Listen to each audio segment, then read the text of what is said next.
tous et bienvenue dans ce nouveau dossier de la semaine consacré à la santé par les sons. Et pour aborder cette thématique en détail et en profondeur, on est absolument ravis de retrouver un auteur qui nous avait déjà fait la joie de venir sur Dynamica, Florence Pousset. Bonjour Florence. Bonjour Mathilde, bonjour à tous, bonjour à tous.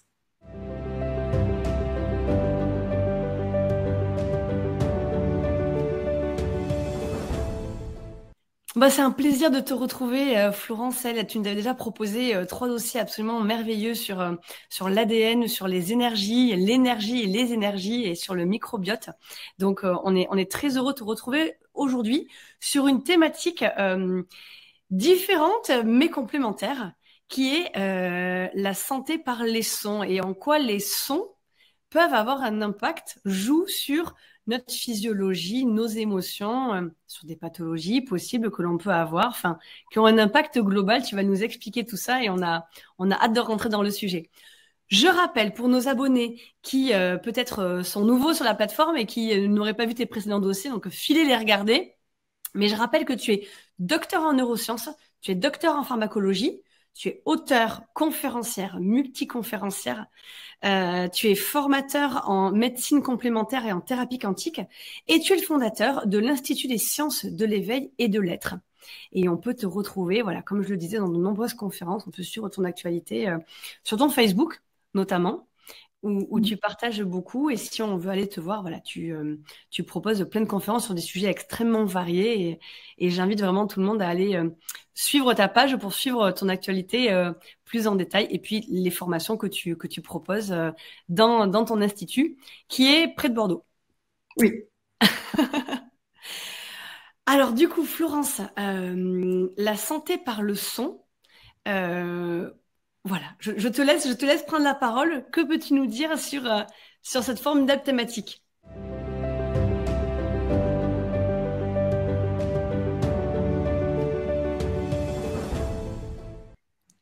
Alors, je suis passionnée par l'humain et par toutes ses composantes à la fois physiques, émotionnelles, mentales et énergétiques et spirituelles. Et donc moi, ce qui m'anime, c'est de découvrir ou de percevoir l'humain d'une autre façon que celle qui est décrite aujourd'hui, et en particulier par son versant énergétique.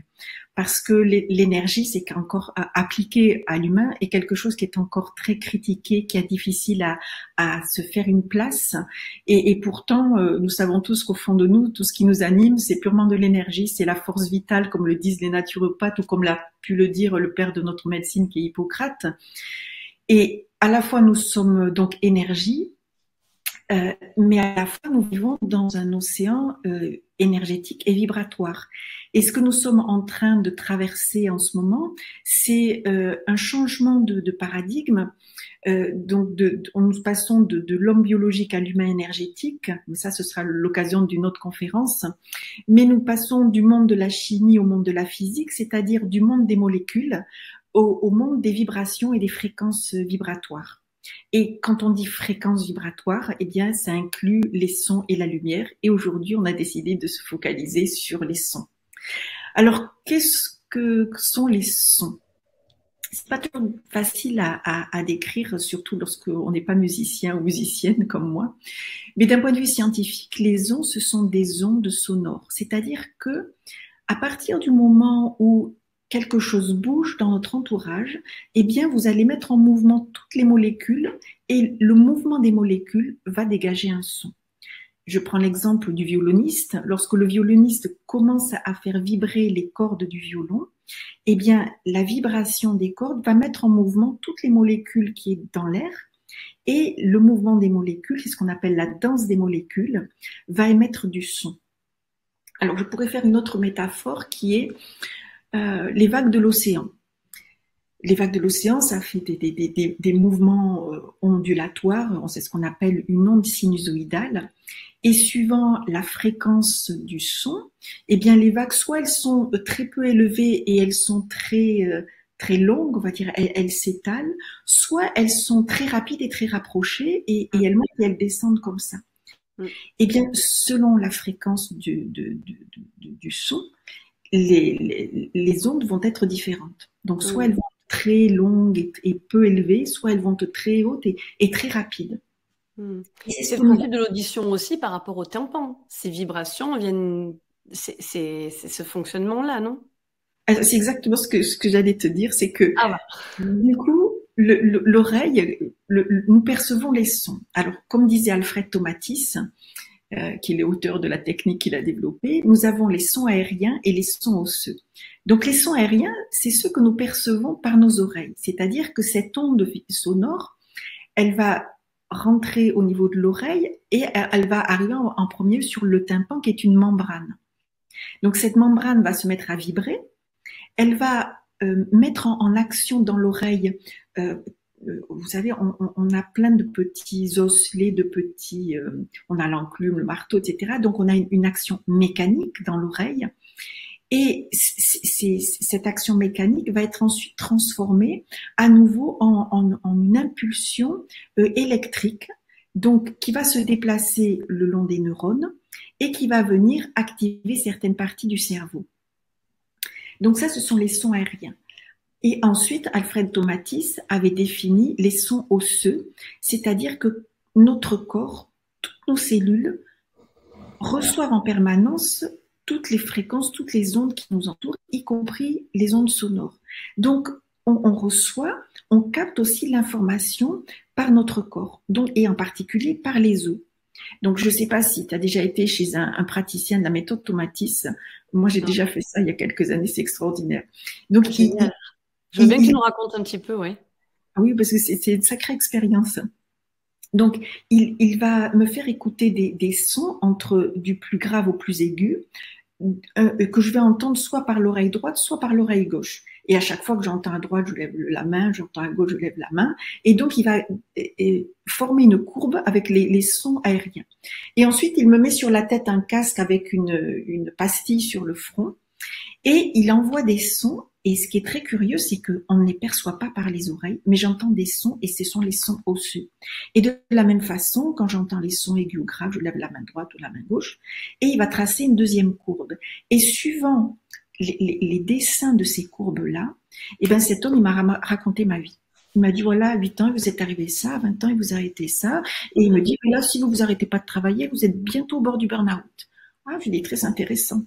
Et donc, du coup, je suis restée et j'ai fait 15 jours de séance Tomatis où il m'a fait écouter des sons pendant plusieurs heures le matin, plusieurs heures l'après-midi et qui ont rééquilibré tout un ensemble qui ont travaillé sur ma physiologie et 15 jours après, j'étais sur pied. Donc, Quand tu disais à l'instant que tu ne les écoutais pas par les oreilles. non, ça passe par l'intérieur du corps. Ça veut dire que les os vibrent. On sait aujourd'hui que toutes les cellules du corps vibrent. On va y venir tout à l'heure. Et c'est ça qui est surprenant. C'est qu'on les sent, ces sons de l'intérieur du corps. D'accord. Oui, c'est étonnant. C'est étonnant. Et donc, avec cette méthode Tomatis, on peut réguler pas mal de problématiques. D'accord. Donc, merci.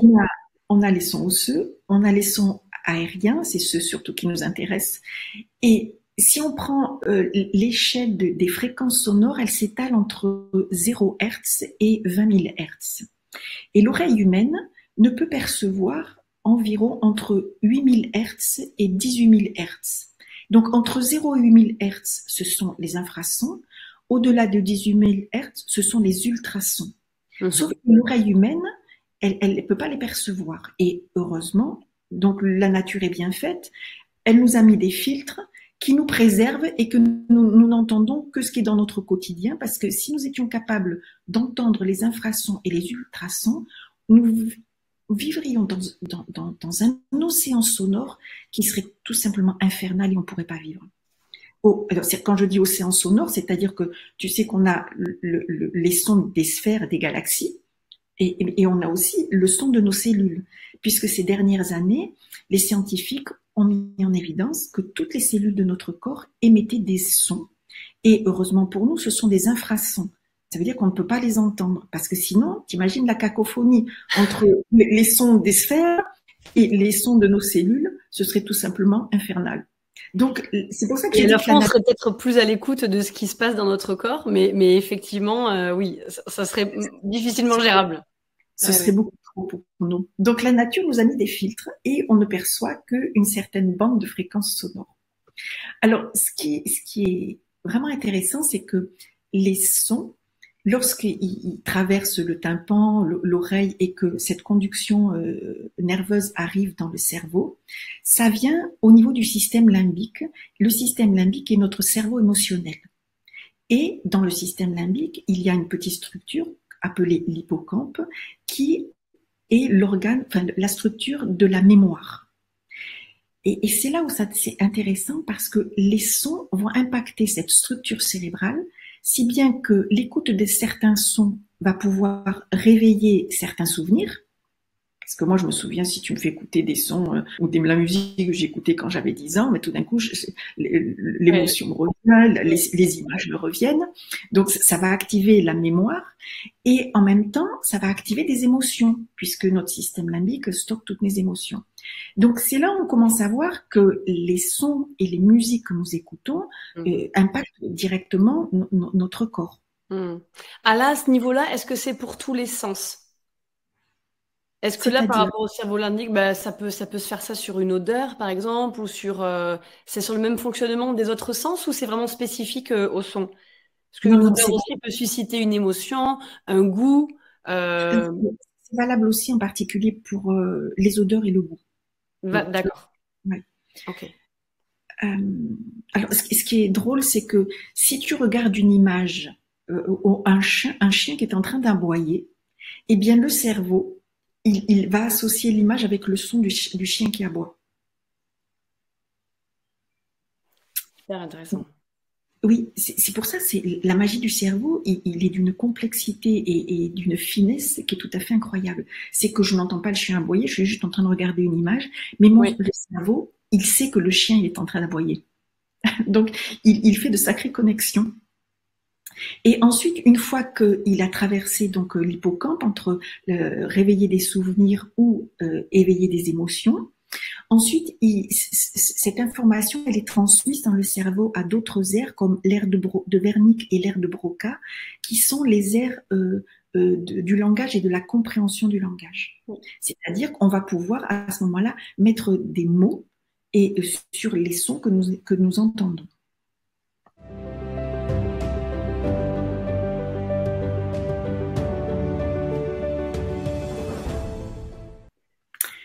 Donc ça, c'est les choses qui sont assez importantes. Mais ce qui est très intéressant, c'est que les sons réveillent nos émotions. Et du coup, je vois, il y a certaines pratiques holistiques de développement ou de travail sur soi, on va dire, comme par exemple la respiration holotropique ou les ateliers de Rebirth. Mais je pense surtout à la respiration holotropique. Lorsque les personnes sont mises dans un état modifié de conscience léger, et ils écoutent, on leur fait écouter de la musique et des musiques qui vont susciter soit la colère, soit la tristesse, soit l'abandon, et du coup ces musiques vont venir réveiller chez la personne les émotions qui sont enquistées dans le corps et ce qui va permettre à la personne d'en prendre conscience et surtout de s'en débarrasser. Donc on s'aperçoit que les sons peuvent avoir un réel effet sur le corps humain, sur la physiologie, et on va y venir, ils peuvent être utilisés d'un point de vue thérapeutique.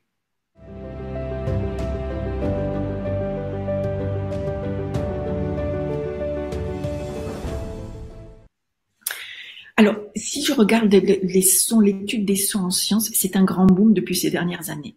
Tu peux pas savoir le nombre de publications qui sortent sur l'étude des sons et l'impact sur le corps humain. Alors, ce qui est intéressant, c'est que les scientifiques ont montré que les sons agissaient évidemment sur notre cerveau, sur le développement du cerveau et sur la neuroplasticité. Alors, le développement du cerveau, c'est ce qu'on appelle la neurogénèse, c'est-à-dire le développement et la multiplication des neurones et l'organisation du cerveau en structure cérébrale avec leurs différentes fonctions. Et la neuroplasticité, ça va être la capacité du cerveau à créer de nouvelles connexions neuronales à chaque fois que nous sommes confrontés à de nouvelles situations. Donc, qui dit nouvelle situation, dit une adaptation de l'instant. Et du coup, les neurones, ils se réorganisent, ils font des réseaux tout de suite pour créer des réseaux pour pouvoir s'adapter à la situation. Alors, j'ai lu très récemment aux États-Unis lorsqu'ils ont des enfants prématurés, qui est en couveuse, lorsqu'ils leur font écouter certains sons, ça suscite chez ces petits bouts de chou comment ça s'appelle, le réflexe de succion, et se mettre à sucer leur pouce. Donc c'est les messages qui passent au travers c'est incroyable. C'est incroyable. Les sons, ce sont des vibrations. Donc, qui dit vibration, dit fréquence, c'est de l'énergie, c'est de l'information. Donc, c'est une information. Oui, mais ça me fait penser aux travaux de Joel Steinheimer. Oui, c'est ça. La musique des protéines. Oui. C'est ça, ok. C'est les travaux de Steinheimer, c'est qu'il a codé les protéines. Donc, les protéines, ce sont les ouvrières du corps, ce sont les enzymes, les neurotransmetteurs, les hormones, les neuropeptides, etc. Et il a établi une correspondance entre les composants de base d'une protéine. Une protéine, c'est comme un collier de perles d'acides aminés. Alors, on en connaît peut-être quelques-uns, le tryptophane, qu'est-ce qu'on a, la lysine, la glutamine, la valine, etc. Donc, ce sont les unités de base. On va dire ce sont les perles. Et les protéines, c'est un enchaînement de tous ces acides aminés. Donc, c'est comme un collier de perles. Et il a associé à chaque acide aminé une note de musique et il a créé la musique des protéines. Et ce qui s'est passé un jour lorsqu'il donnait une conférence dans un congrès aux États-Unis, il a fait écouter à l'auditoire la musique d'une hormone thyroïdienne. Alors, je ne sais plus si c'est la thyroxine ou la thyroxine.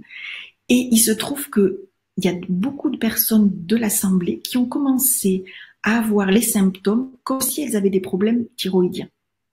Donc, ils ont été obligés d'arrêter l'expérience. Ça veut bien dire que les sons portent une information qui agit directement sur notre corps.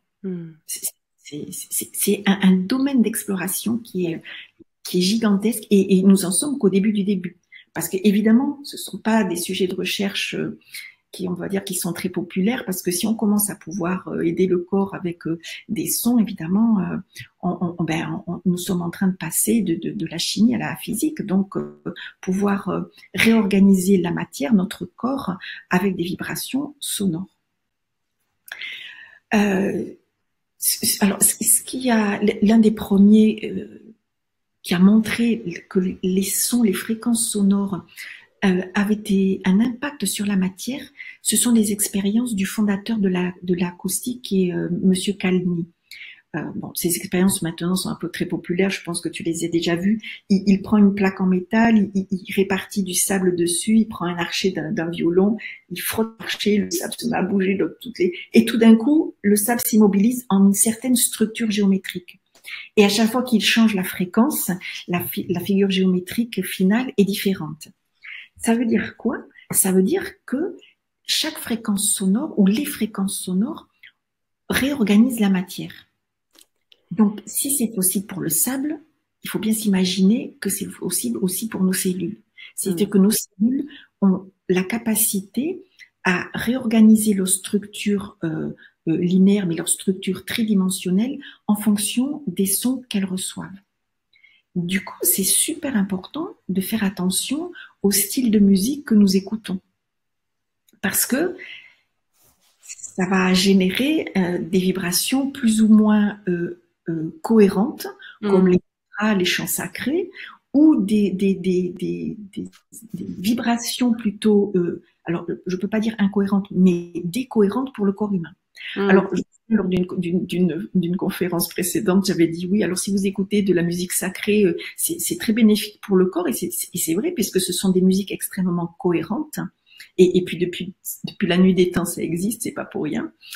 Et que si on écoute de la musique comme du métal, ben ça déstructure le corps. Donc là, je me suis fait huer parce qu'on dit oui, comment ça se fait, le métal, c'est de la super musique. Oui, j'ai révisé ma copie. Quand je dis décohérente, c'est-à-dire que pour moi, ce genre de musique, comme le hard rock, le métal, etc. J'allais te demander des exemples de musique qui mettent en incohérence la matière. Ben, la seule qui me vient, c'est le hard rock, c'est le métal. Qu'est-ce qu'il y a il y a eu un mouvement dans les années 80 avec avec de la musique qui est très très métallique et très très dure, très Oui, un peu grunge, tout ça. voilà, ce genre de musique. Mais en Mhm. fait, si je me suis dit si elles existent, c'est pas pour rien. Et Mhm. du coup, l'explication que j'ai trouvée, effectivement, elle déstructure le corps momentanément, mais si elle le déstructure le corps, c'est justement pour aller peut-être chercher à l'intérieur de nous ce qui nous bloque. Et donc, je pense en particulier à nos émotions.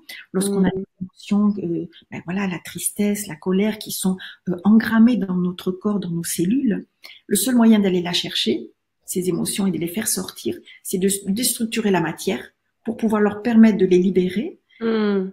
Et ensuite, on va écouter des chants sacrés, des musiques de relaxation, etc., qui vont permettre aux cellules de reprendre une structure plus organisée. Parce que le corps, qu'est-ce qu'il cherche? C'est en permanence la meilleure organisation possible, la cohérence à tous les niveaux pour pouvoir avoir un fonctionnement optimal. Donc du coup, ces musiques, si elles existent, elles ont une fonction, et c'est la fonction que je leur ai trouvée. C'est déstructurer le corps. Ben, c'est un peu ce qu'on voit lorsqu'on fait de la naturopathie ou lorsqu'on va chez l'ostéopathe. Pour avoir fait des mesures avec la caméra GDV, qui permet d'établir des bilans énergétiques, lorsque j'avais pris des mesures juste après sur une personne qui sortait d'une séance d'ostéopathie, tout le corps, tous les paramètres étaient vraiment catastrophiques parce que il y a une déstructuration afin que le corps puisse retrouver une nouvelle organisation. Donc c'est le fameux chaos, c'est la fameuse crise d'élimination ou crise de guérison chez le naturopathe. Mhm. On va éliminer, donc c'est un moment pas facile à passer, et donc c'est un moment de chaos, et de façon à ce que le corps retrouve une nouvelle organisation. Mais avec les Mhm. sons, c'est exactement la même chose, parce que les sons vont permettre d'aller réveiller des souvenirs, d'aller chercher des émotions que l'on a enquistées dans notre corps, dans notre Mhm. physiologie. C'est très intéressant parce que, alors en plus, là, il y a des profils. Tu parles de, tu as cet exemple du métal, du hard rock. Alors j'imagine qu'il y a d'autres musiques aussi, Mm. parce que les dernières, alors là, je vais passer pour la vieille, mais les toutes dernières musiques qui sortent, alors, j'écoute peu la radio, mais parfois quand en cherchant une chaîne, on tombe sur Énergie, par exemple, qui est un peu la radio dite des jeunes. Là, bon, on tombe sur des musiques sans que ce soit du hard rock ou du métal où alors on parle des sons, mais il y a aussi les paroles dans le rythme où il y a quand même quelque chose qui est un peu agressif. Et mais en prenant le hard rock où vraiment là il y a vraiment des personnes, il y a un profil. On pense au Hellfest. Il y a une vraie communauté, il y a des gens qui sont vraiment un peu addicts à ça. Donc ça peut se jouer voilà, au niveau de l'inconscient, peut-être à aller venir chercher. Ce sont des profils qui peut-être peuvent aller chercher à déstructurer cette zone un peu enquistée parce qu'il y a un appel vers ce type de musique et il y a vraiment des personnes qui recherchent Oui, mais fortement ce type-là, en fait. oui, après, je suis pas sûre que ce soit conscient chez les personnes, mais s'il y a C'est une, ça, c'est toujours dans l'inconscient. Oui, oui, bien mais sûr. s'il y il y a une attirance, c'est peut-être que le corps, parce qu'il y a aussi l'intelligence du corps, hein, Bien qui sûr. ressent le besoin de se libérer de quelque chose, et, Mm. bien aussi par la danse, bien sûr, et le chant.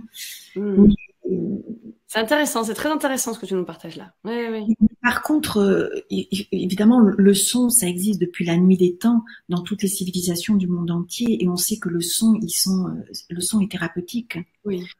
Alors, Mm. on va y venir. Je veux juste revenir sur d'abord ce que dit la science sur les sons. C'est que donc toutes les études actuelles montrent que les sons, les fréquences sonores, diminuent par exemple l'impact du stress. Elles favorisent le processus de mémoire. Elles favorisent la concentration, la créativité. Donc, et elles permettent, c'est ce que je venais de dire, de faire switcher les émotions. C'est-à-dire, lorsqu'une fois on s'est débarrassé de la colère, eh bien, on va pouvoir ensuite apaiser le corps et lui permettre de mettre à la place autre chose, donc plus de sérénité, plus de tranquillité, plus de joie, etc. Mais on a vu aussi, il y a pas mal d'études qui démontrent l'effet des sons sur des pathologies. Donc évidemment le cancer, parce que et je dirais toute pathologie en général, parce que quand il y a pathologie, il y a stress qui est associé.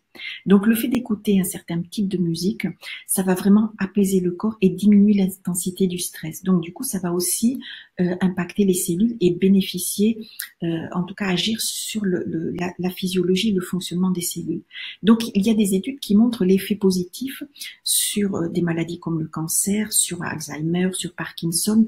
Alors, c'est en complément d'eux. Évidemment, on ne va pas se soigner de graves maladies rien qu'avec les sons, mais ce sont des bons compléments pour apaiser le système nerveux, réguler tout le système hormonal et favoriser le bon fonctionnement des cellules pour les remettre dans une dynamique avec un fonctionnement le plus optimal possible.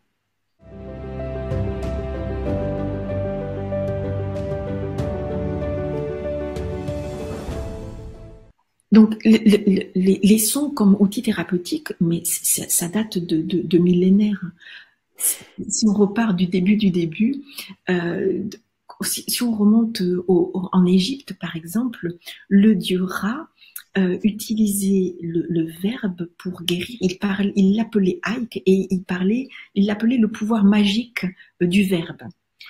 Si on reprend chez les Grecs, eux, parlaient du logos, le fait de parler, parce que quand on parle, évidemment, on émet des sons, on parle à une certaine fréquence, et entre les sons, la fréquence, la tonalité et ce que véhicule un mot, je vais directement impacter l'auditoire. Ensuite, dans les traditions bien juives, musulmanes et chrétiennes, on parle du verbe créateur. Et si on reparle de la Genèse, eh bien, à l'origine était le son, à l'origine était le verbe. Donc le verbe, pour moi, c'est à l'origine de notre univers. Et les chamans, dans les traditions très anciennes, ils disent que c'est le son qui créa l'univers. Par exemple, en Inde, le dieu Krishna jouait de la flûte, et c'est par la flûte qu'il créa l'univers. Donc, toutes les traditions parlent du son. Donc, le son est à l'origine de tout, le son crée la lumière, et la lumière informe la matière. Donc, il y a vraiment une continuité, d'où l'importance de l'océan sonore dans lequel nous vivons. C'est bien que tu nous fasses un point comme ça dans l'histoire, se rappeler que c'est quelque chose qui est ancré en nous de tout temps, en fait. Mais c'est toujours bien de faire ce pas de recul pour comprendre les systèmes et comprendre les fonctionnements actuels. C'est toujours bon et bénéfique de faire ce pas de recul et de se rendre compte de repartir un peu à l'origine.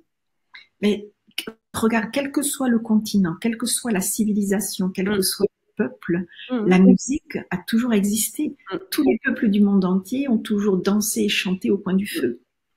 Donc, nous sommes juste en train de redécouvrir l'effet du son, l'effet du chant. Regarde, dans notre culture chrétienne, lorsque nos aïeux allaient à la messe tous les dimanches et qu'ils chantaient des sons, ils se soignaient parce que moi je vois lorsque je fais des mantras et que les mantras, on les sent vibrer à l'intérieur. Oui, très fort. Oui. Et de ce fait, on est en train d'émettre une vibration et de demander à toutes nos cellules de se remettre à vibrer à cette vibration-là. Parce que c'est une vibration de haute fréquence. Et quand je dis haute fréquence, ça veut dire qu'il est cohérente. Parce que notre corps, il recherche toujours la cohérence, l'organisation, parce que tout dans l'univers est hyper organisé. Et nous, si nous sommes malades, c'est qu'on a perdu cette cohérence et cette organisation intérieure. Et les sons font partie du chemin pour remettre de la cohérence. Donc, les sons seuls, y a aussi la lumière, mais ça peut faire l'objet d'un autre séminaire, d'une autre conférence. Mais comme je viens de le dire, les sons, c'est à l'origine de la création de l'univers. Donc, de l'organisation de notre corps humain. Et puis, comme moi je suis passionnée par la composante énergétique de l'être que nous sommes, eh bien, nous sommes pure énergie, nous sommes pure vibration. Tu vois, dernièrement, les scientifiques ont mis en évidence que les cellules de notre corps émettent des sons. Donc, ils ont répertorié pour chaque type cellulaire, donc les cellules du foie, des reins, des poumons, dans un organisme sain ou dans différentes pathologies, que les fréquences sonores émises par les cellules étaient différentes. Donc, on sait qu'au fond de nous, nous sommes vibrations. Et comme je disais tout à l'heure, heureusement qu'on ne les entend pas. Parce que oui, c'est sûr, c'est ça. Oui, c'est sûr. Oui, c'est certain. Après, voilà, on aurait peut-être, comme je le disais, peut-être une sensibilité. Si de temps en temps, on sentait des notes de désaccord, on sentait des choses moins fluides, peut-être qu'on serait plus attentif. Mais effectivement, ça serait une cacophonie infernale. Tu vois, il y a qu'à voir ces dernières années, il y a énormément de musique de relaxation où on a du 432 Hz, du 128 Hz, du 528 Hz, etc., qui chacune vont venir impacter différemment notre corps physique. Mm. Et en particulier, ça commence par notre cerveau, puisque tu vois, pour ma part, j'utilise quand je fais des bilans énergétiques, l'appareil que j'utilise et le logiciel crée les sons binauraux. Les sons binauraux, c'est typiquement des sons qui vont participer au rééquilibrage des hémisphères droit et gauche du cerveau et donc qui vont, comment je vais dire, rééquilibrer et surtout apaiser l'activité du cerveau. Donc, oui. Oui, et donc Oui. tout le cerveau, tout le système nerveux central diminue son activité, rentre dans un état de relaxation, je dirais proche de la méditation. Donc, on va apaiser tout le système nerveux périphérique et en même temps, au niveau du cerveau, on a les glandes comme l'épiphyse, l'hypothalamus et l'hypophyse, qui sont comment dire, les chefs d'orchestre de toutes les glandes qui sont à la périphérie et de ce fait, qui vont aussi apaiser le système hormonal. Donc, ce sont quand même les deux plus grands systèmes de notre corps. Donc, en travaillant sur le système nerveux, eh bien, on va relaxer notre corps et nos cellules. Donc, on va diminuer l'intensité du stress et on va être beaucoup plus à même de faire toutes nos activités quotidiennes. Et en même temps, on régule ce système hormonal qui est d'une finesse extraordinaire et qui impacte tout le reste de notre physiologie. Donc, ces sons, ces fréquences, c'est vraiment d'une puissance extraordinaire. Et c'est ce que nous sommes en train de redécouvrir. Donc, il n'y a qu'à voir. Alors, évidemment, chez nous, c'est pas encore arrivé. Il y a toujours un grand décalage. Il faut à peu près 10 ans pour que les informations traversent l'univers, même si on a Internet aujourd'hui. C'est-à-dire que dans des comment ça s'appelle, dans des lieux aux États-Unis, que ce soit des hôpitaux ou des cliniques, ils ont commencé à instaurer l'utilisation des sons pour que les patients, voilà, essayer de trouver un état d'apaisement et de sérénité, puisque on sait que le stress est le premier inducteur de maladie et on sait très bien que toute pathologie, et quand on est malade, on a un niveau de stress qui est élevé.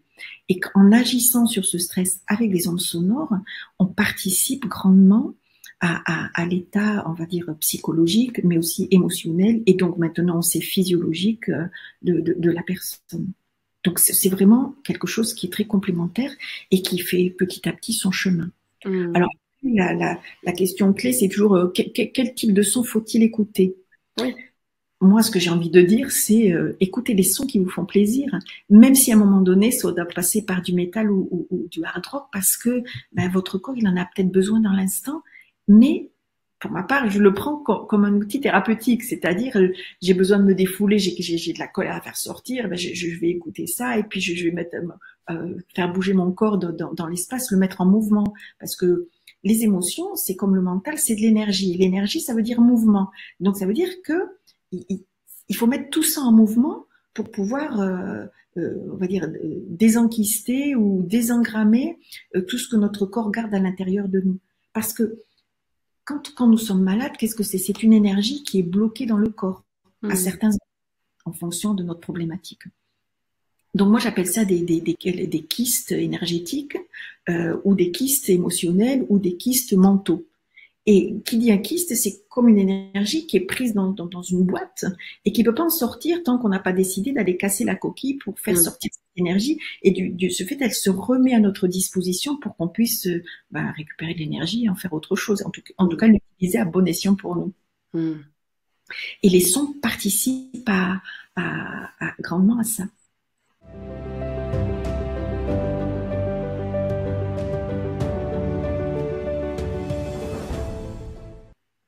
Donc, quels sont écoutés? Je dis, il faut se laisser guider par son intuition. Écoutez votre petite voix et écoutez la musique.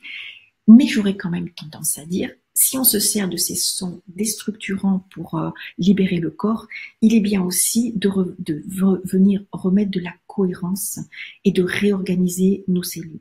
Et ça, comme le disent les traditions du monde entier, ça passe par des mantras, par des chants sacrés.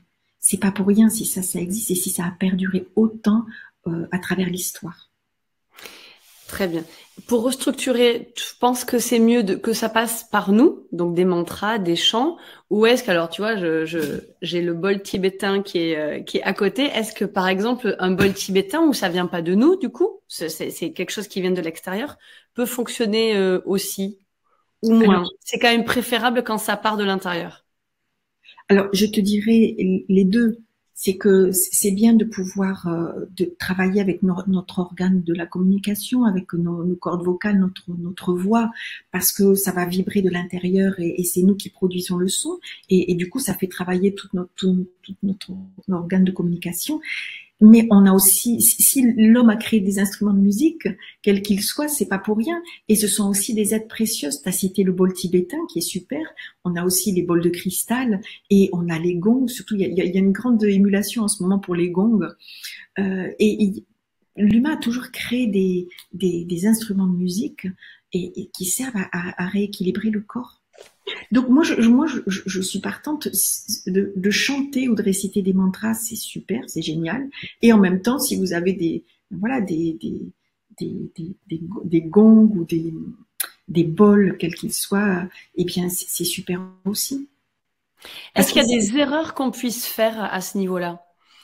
Alors dans les chants, pas forcément, dans les chants peut-être pas si on est appelé par tel ou tel mantra, mais est-ce qu'il peut y avoir des bols sonores ou des gongs qui peuvent déstructurer ou en toute logique, euh, l'instrument est créé pour apaiser, pour réaligner? je pense que c'est comme la même chose que la crise de guérison ou d'élimination en naturopathie dont on parlait tout à l'heure, avec l'utilisation de ce genre d'objets, que ce soit les bols ou les gongs. Pour moi, il y a une phase de déstructuration et ensuite une de réorganisation. D'accord. C'est ce que j'ai pu observer. Tu vois, très récemment, j'ai été faire des bains de gong pendant 2 jours consécutifs. J'y ai passé 7 heures par jour. Et c'est drôlement déstabilisant. La première journée, enfin, moi, pour ma part, j'ai été vraiment déstabilisée. Je sens que ça vibrait dans toutes les cellules. Le soir, je suis sortie, j'étais pas forcément bien émotionnellement. Et le lendemain, j'étais beaucoup mieux et j'ai reçu ces fréquences sonores complètement différemment.